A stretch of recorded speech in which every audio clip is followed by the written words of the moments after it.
to the cloud. Welcome to Show Up, Stand Up, Speak Up. At the table with me today, I have Sarah Lynn. And ladies, for those of you who are listening, I literally mean put your coffee down, put the seatbelt on, and join us for a ride.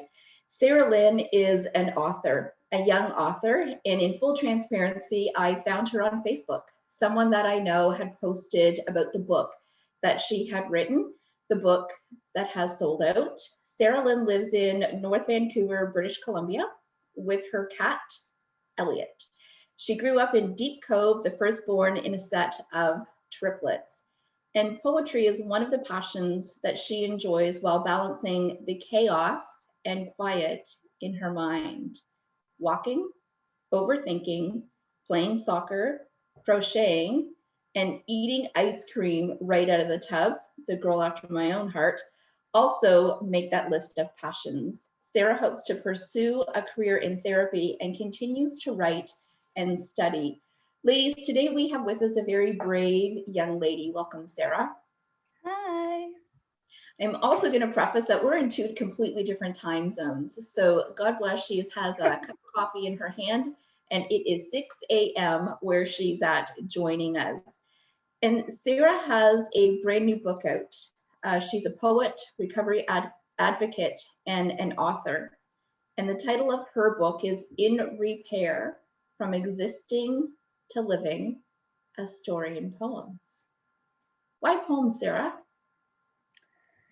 Because I found it really hard to express my feelings in full sentences, and it's super easy for me to express it in art. And poems just kind of came easily, and I use the words to kind of represent things that are unrepresentable.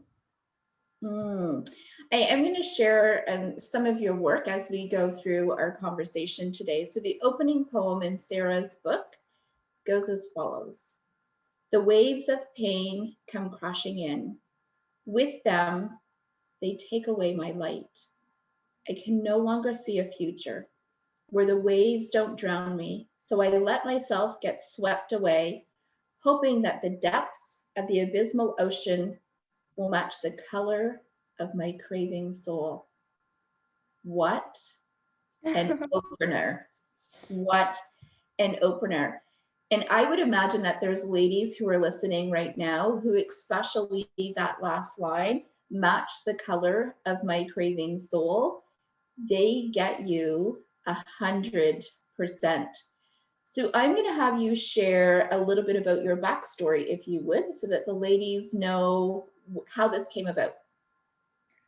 So, what exactly would you like me to share? Well, I think about how we got here. So I know that although you're only 21, you are wise beyond your years, not by choice, not by choice.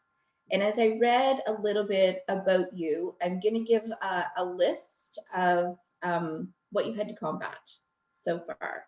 So diagnosed with border personality disorder, OCD, anxiety, post-traumatic stress, depression, ADHD, and anorexia.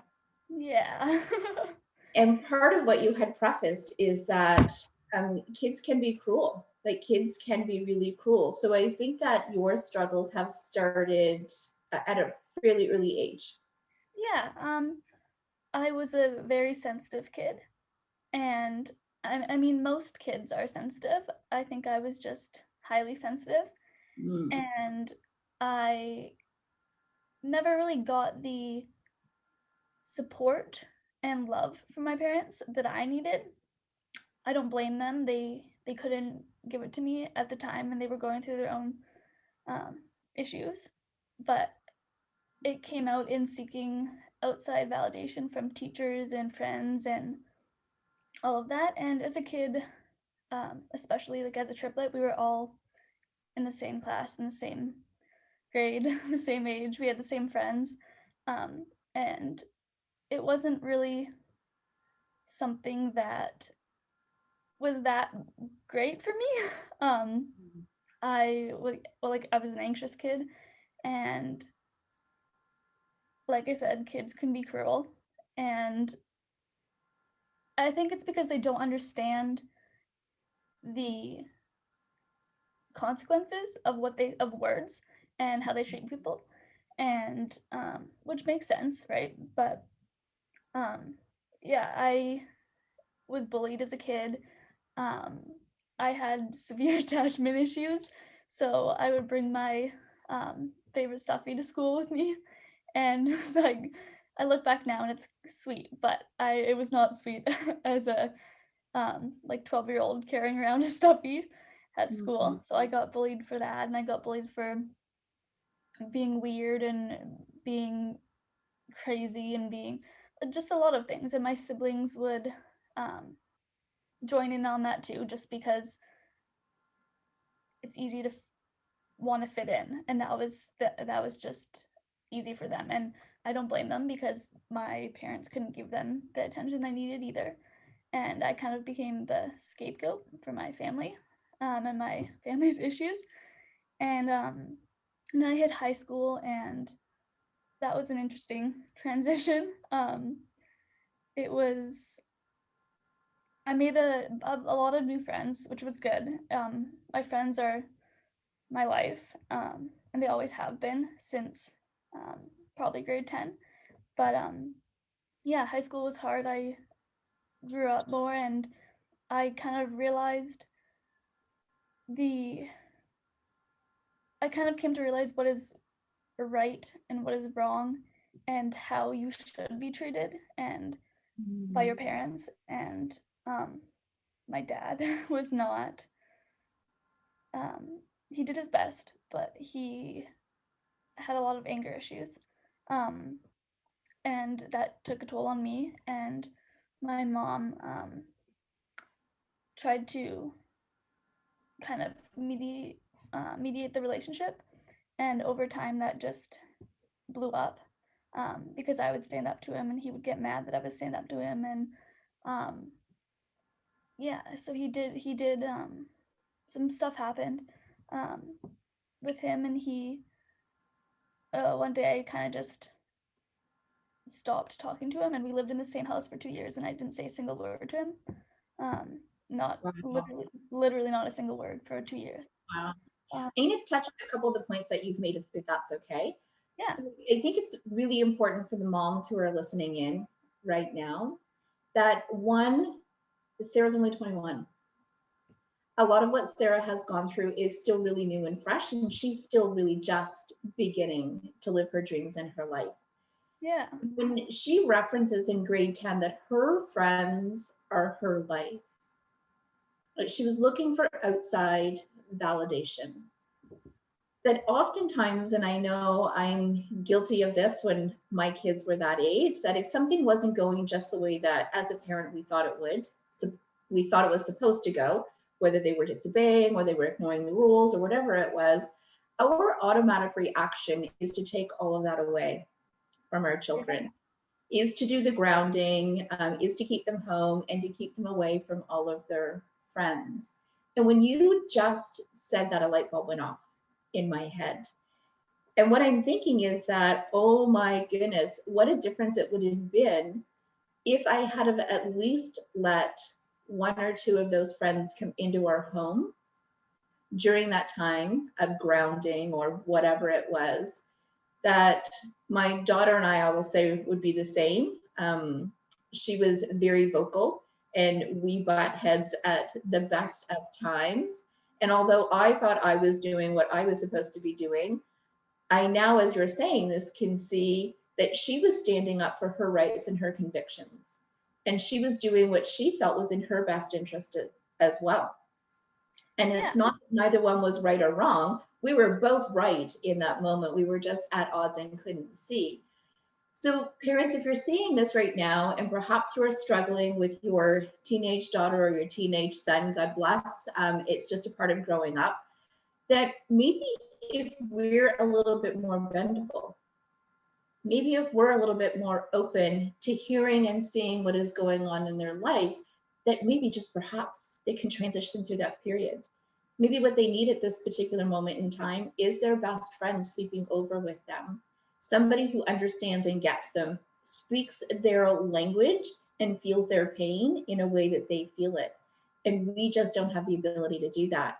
So, as we're saying that, I do want you to know, Sarah, that your words are hitting home and that a light bulb has gone off. And I'm hoping that that light bulb has been triggered in some of the parents that are listening to you right now, because those are very strong words and very wise words to be sharing. So thank you for that validation of it being okay to stand your ground. Yeah, it is. And I think that it's easy to forget that your parents are also human.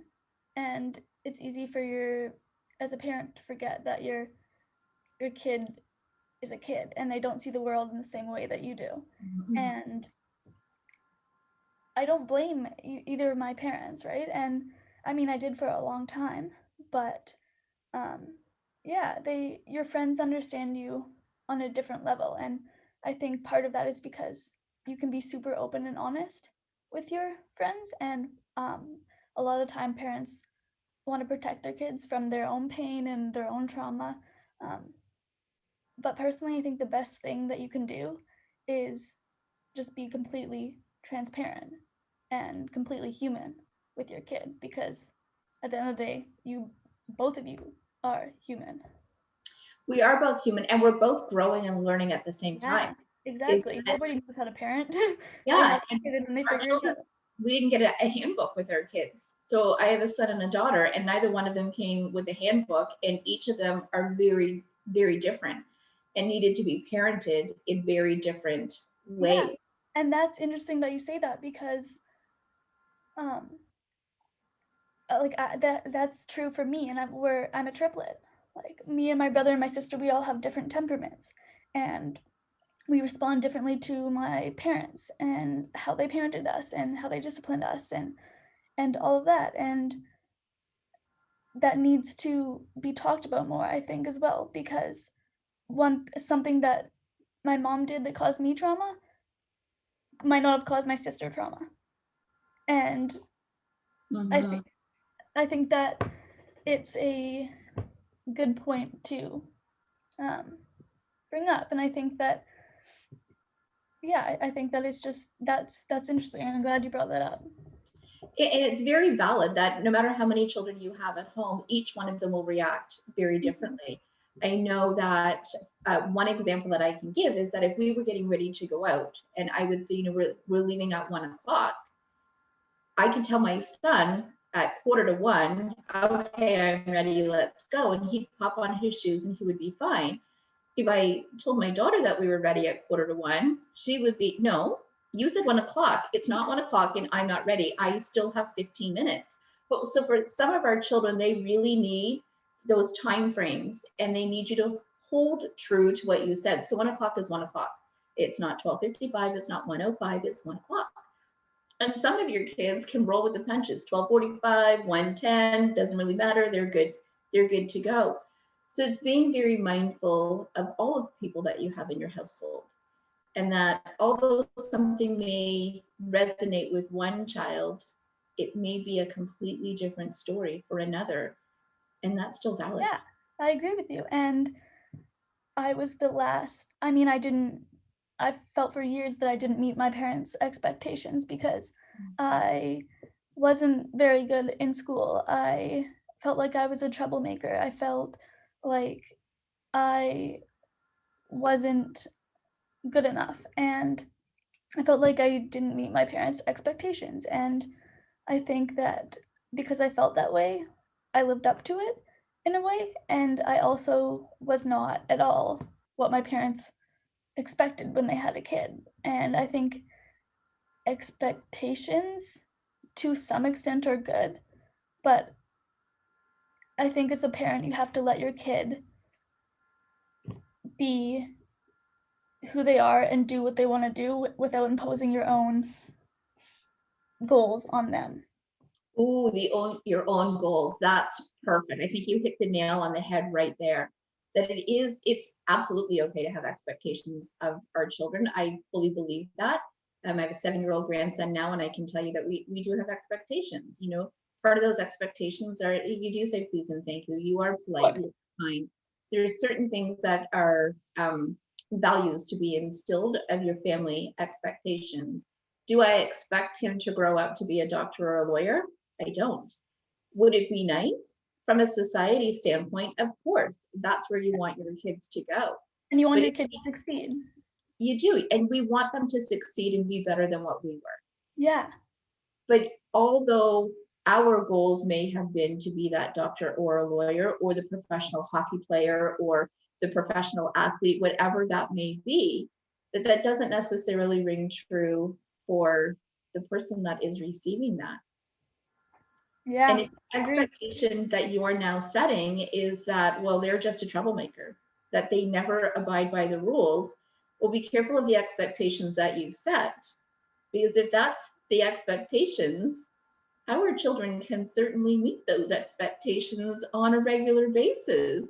So it's having it's having the knowledge or the heart more, it's having the heart to allow our kids to ebb and flow. Yeah. To expand out on the items that they need to expand with, even if you don't get it. I so agree. And it's really interesting. I have a girlfriend they wanted the same. So they wanted their son to be, you know, the doctor, the lawyer, the elite athlete, the whatever it was. And he came home and he had said that he's ready to go to school and his major was going to be the electric guitar. That's brave of him. And they kind of looked and went, like, I don't think that's a thing. Like, I don't think that's a thing. And he's always been drawn to music. They gave him the gift of music. They encouraged him to do that. And he's now at one of the highest schools. He applied, got an interview, went for the audition, and he's now at one of the finer schools for post-secondary education. And his major is the electric guitar. That's awesome. And their comment is that, are they 100% confident that he will walk out of that school with a job as an electric guitarist? No, he may not. But they said what they do know is he's been accepted to a school of excellence. Well, and he's happy. He's completely happy. He's living his dream. But she said, if you don't even get that, what they had to look at, and they have the ability to allow him to live out his dream. But they said at the end of the day, everyone who was in that school had to apply an audition. It is the cream of the crop of the teachers. She said above all else, he's surrounded by people who understand what it's like to fight for and be excellent in their craft. Their work ethic, their habits, their passions, all excel at a really high level. So that if nothing else at the end of the day, he'll walk out knowing what excellent looks like, feels like, and the work ethic behind it. Yeah, and it looks different for everybody.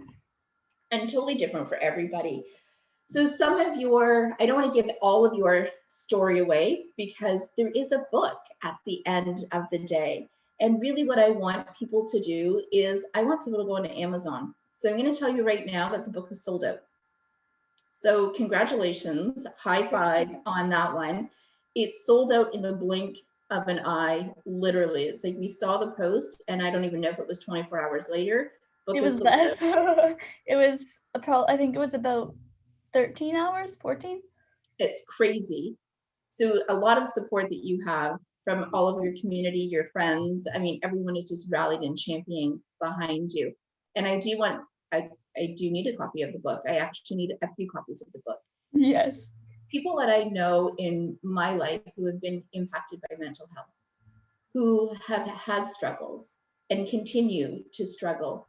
And I think what you're gifting the world with your words is the opportunity to read the pain and the suffering that somebody else has experienced.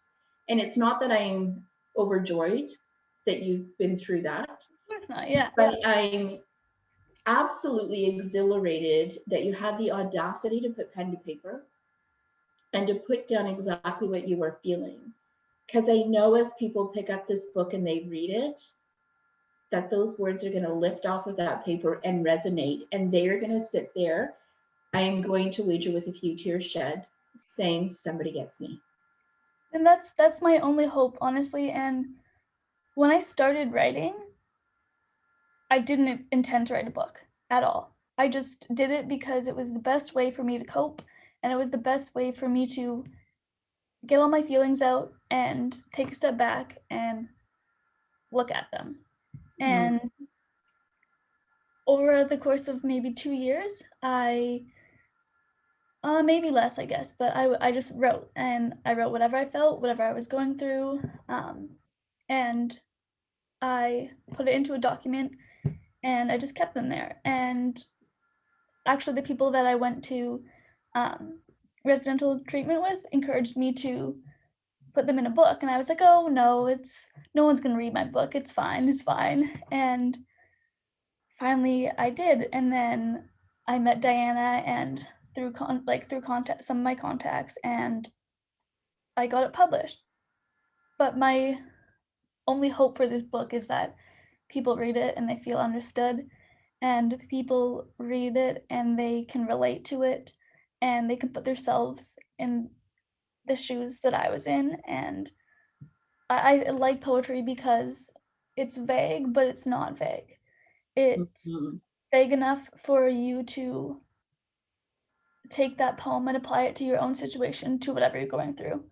But it's detailed enough for you to know what it's about. I love it. Diana Ryers is the one who helped you publish the book. Yes, I love her. She's amazing. She is a voice for people with a story to share, and she gives voice to some painful stories to come to light. Yes. And I think what's really important is that we're having a conversation, and we're bringing this to the table, and we're shedding light on it. So for those of you who are tuning in and listening, you do need to know that Sarah has been through some pretty horrific things and has overcome and is still overcoming. I would anticipate that it's going to be a lifelong process. It is. Continue on that path. Sometimes what happens is that all of those dark feelings that we have on the inside, they're so painful and they're so strong that we just can't contain them, that it is not uncommon for cutting to come into play. It just releases the pain. For those that don't comprehend or understand, it's a valid release of pain. It's shocking. It's very shocking. But if you could only imagine that the internal pain is so great, that there's no place for it to go, that the cutting allows some of that to seep out and to ease down a little bit. That you haven't had a couple of suicide attempts. You have spent a few days in a psych ward. You have paired up with a fantastic therapist who, I believe what you wrote is that she broke you. She broke you so you could break through. I loved that line. And that you have been in a residential treatment. So Sarah sits before us, not without the work and not without the hardships. So if there's any parents right now who are listening, and not just parents, if there's any young adults who are struggling and think that there is no light at the end of the tunnel, Sarah is proof that there is, and that the light is really hard to capture on some days. And some days are so dark, you don't see that light. But it does come. It does, and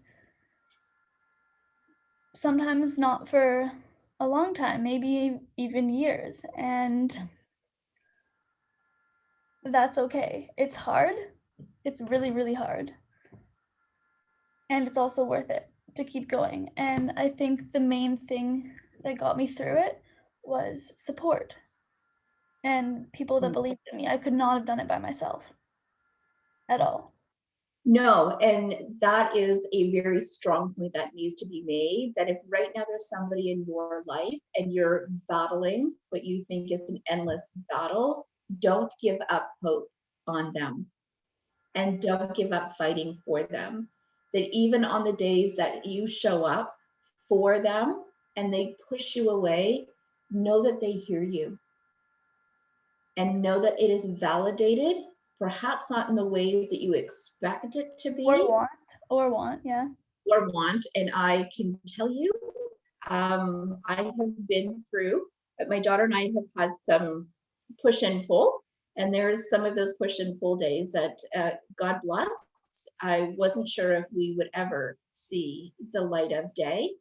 And I think it's just that my want for her was so great that I was unable to see the need that she had in that present moment. Yeah, But we've never given up on it, have always been able to push through and pull through. And on the other side of that, it's a glorious relationship. it is. And it is. I think that you don't always have to show up for them. You can show up just for yourself, and that's enough. And if you're trying to support somebody that's mentally ill, they are not your responsibility, but you have to approach it with compassion because they're human, and if they could control their thoughts and their feelings and the way that they were acting, they would, because nobody wants to do things like that. Nobody wants to treat themselves horribly. Nobody wants to treat others horribly. Really, nobody does. And I think that, yeah, you don't have to always show up for them, but you can show up for yourself, and that's enough. I think that on days when my mom or my therapist and my friends, I would, when I was not doing well and was being mean and not was being mean, and I wasn't being cooperative and all of that, sometimes they just didn't have the energy to fight me, and that was okay, but they never left, and that's what was important. And that's how I got through everything. And my therapist was the first person to stand up to me and not be scared of me, and to let me say all the horrible things I wanted to say and do all the horrible things I wanted to do, and not take her advice and show up to therapy and not do any of the work. And she didn't leave. She just sat there, and she believed in me, and she never left. And eventually I started to do the work, and it took lots of time, but that's kind of all that matters. I think that's really important is that you just don't leave. It doesn't mean that you have the ability to fight every day with them. And reality is, it's not our fight to fight. Yeah, it's not. You can support them, but Mhm. you can't change their brain, really. No, and you need to be able to work through that in the manner that works for you so that it is sustainable for the long haul and you're being true to who you are on the inside. You're not doing it just to appease or please somebody else on the outside. Yes. I love how you put it in one of your poems. So when you grab the book, ladies, it's on page 58. In the midst of suffering, I let the light hit my face and tell myself everything is going to be okay. That is that's my favorite poem I've ever written. And I love it. not because it's the best, but it has so much meaning to me. I remember where I was when I thought of this. It's actually my next tattoo that I want, but I remember I was in Looking Glass, and it's a residential treatment center for when I was there for my eating disorder. And they have every Wednesday we did yoga, and it was a sunny day, and the ceiling is glass. It's kind of like a dome. It's called an atrium, I guess. Mhm. And the sky was blue, and there was clouds, but the sun was shining through the window, and I was laying in Savasana, and I was just thinking, and it hit me. I said, uh, I let the light hit my face and tell myself everything will be okay, because that's what I did. The sun shone on my face, and I told myself that everything is going to be okay. And because you're not allowed phones or anything, Mm. I immediately got up, and so I didn't forget it, and I wrote the the whole poem out on my arm in Sharpie so I wouldn't forget it. Oh, Um, yeah, and then I wrote it later that evening in my computer, but, yeah, it's yeah, my favorite poem I've ever written, and I love it, so yeah, it just resonated with me on so many levels. And I think all of us have bad days. I know that all of us have bad days. Not every day is a good day. And I often give women permission. I said, some days we just need a pity party, and it's perfectly okay.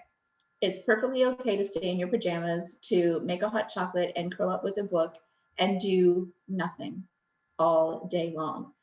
It's not okay to be in a pity party for weeks on end, but sometimes on a daily basis, that is just what you need. And I think we need to give ourselves more permission to just be in that moment, to be with the sadness, the anger, the whatever is bubbling up, so that we can not push it down, but we can actually come to terms with it. We can listen to that little voice on the inside. We can have that chatter with ourselves, and we can come to some sort of terms. It doesn't mean that it's fixed within a day and that it's going to go away tomorrow. But God bless, if your feet have hit the floor today, you've been gifted with a brand new day. yeah, and I think that I think that when you push pain down, so the world tells us all the messages they send us from since we are kids, that bad feelings are not okay and you don't want to deal with them, so you push them down.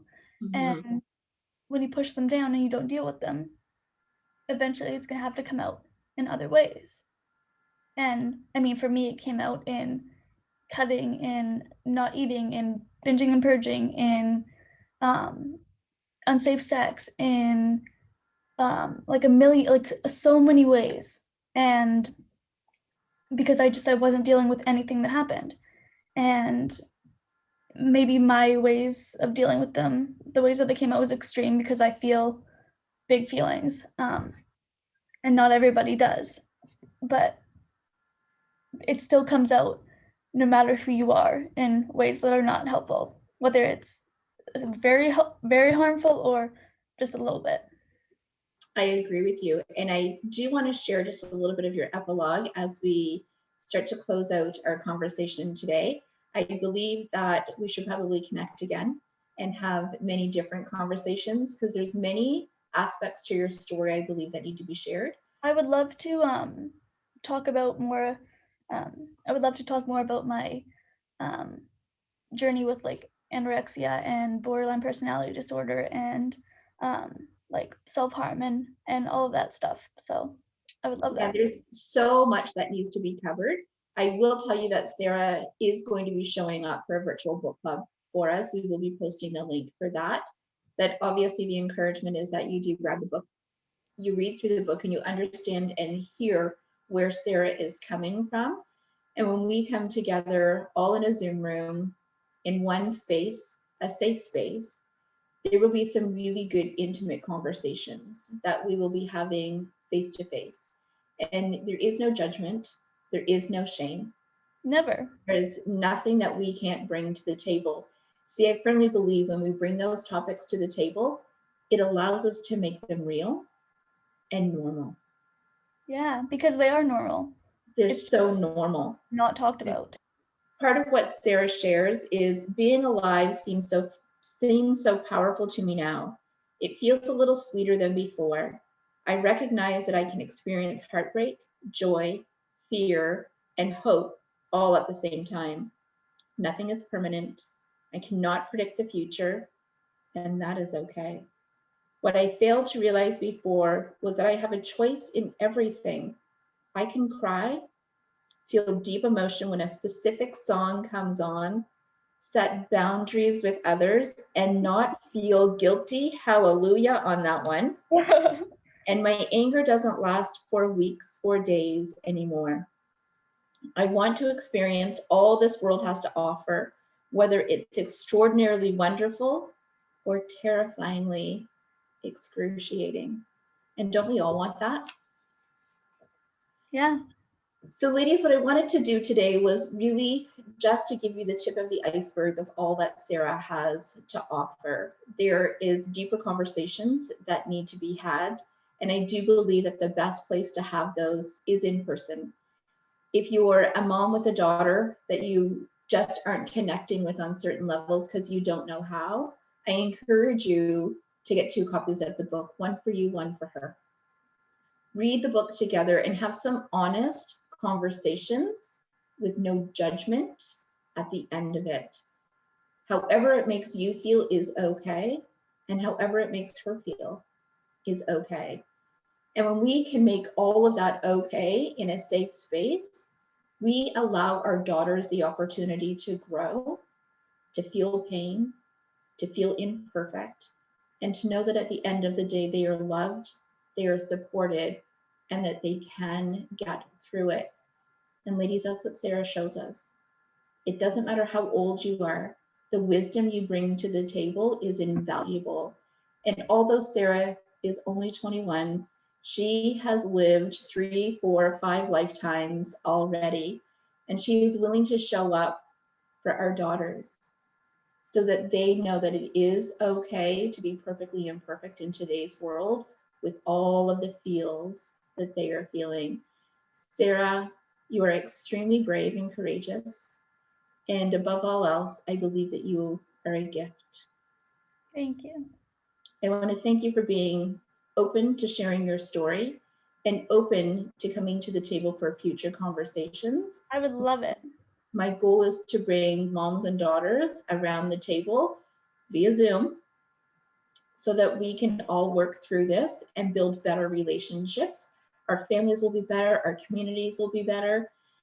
And I think it is really fitting to end with one last little poem. On page 70, when you get your book, you will find the voice in my head doesn't pay rent. So why can't I seem to evict it? And regardless of our age, I can tell you that as women, we all have that little voice. I call it the itty bitty shitty committee. It sits right on my shoulder, yells at me all the time. Amazing. Everybody is all sitting in a row telling me what I can't do, why I shouldn't do that. And sometimes you just need to kick their ass to the curb to get your shit done. Yep. And when you do that, you can. That if it helps, ladies, pull out a piece of paper, write the eviction notice, tear it up and burn it, and let them go. Sarah is proof that that is possible, and we all have that ability inside of us, regardless of what it takes to pull it out. So Sarah, I know that you have school to get to as you're studying for psychology. Not only are you a gift with your words, but you will be a gift down the road to many other people that you will help work through this pain. In the description, ladies, you are going to find the link to the Amazon book, and you are also going to find the link to our virtual book club. So we will solidify those dates so that you can gather all the people around who need to hear these words of wisdom. And we need to have these honest conversations so that we're empowering all generations of women to claim their voice, stand up, and know beyond a shadow of a doubt, Sarah is proof that our words do have worth. Sarah, thank you for shedding that light on us. And your worth is immeasurable. I do appreciate your openness and your willingness to have these conversations and to come full in front of and full on face in a Zoom room with these ladies in a few months. So thank you so much, Sarah. You're appreciated. Thank you for having me and holding space for the conversations that need to happen that a lot of people are too scared to. Yes, and we're not scared anymore. I am going to tell you that this is just the beginning of those conversations. So ladies, stay tuned. We are bringing more to the table. We are disrupting the status quo. And if it's an uncomfortable conversation, we are willing to have it and we are willing to make it comfortable and common. So thank you, Sarah. Thank you so much.